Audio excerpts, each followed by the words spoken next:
4 বছরের ছোট্ট শিশু, এই শিশুর ভালোবাসা দেখে সত্যিই আপনি মুগ্ধ হয়ে যাবেন। মায়ের অসুস্থতা দেখে কিচেন রুমে গিয়ে থালা বাসন ধুয়ে মাকে সাহায্য করতেছে যে, "মা তুমি অসুস্থ, তুমি কাজ করতে পারবে না, তুমি শুয়ে আছো। আমি তোমাকে সাহায্য করতেছি। তুমি দেখো না আমি তোমাকে কত ভালোবাসি।" কার এত ছোট্ট কিউট বাচ্চা আছে?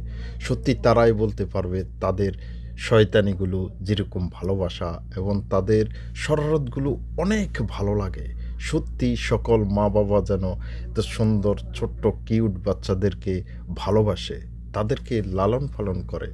আল্লাহ তুমি আমার সন্তানটিকে ইসলামের দায়ী হিসেবে কবুল করো এবং মহাজ্ঞানে জ্ঞানিত করো। সবাই আমার সন্তানের জন্য দোয়া করবেন এবং আমিও আপনাদের সন্তানের জন্য দোয়া করি। তবে এই বাবুটির ভালোবাসা দেখে সত্যি আমি মুগ্ধ হয়ে গেছি। আপনিও মুগ্ধ হয়ে যাবেন এবং দোয়া করবেন।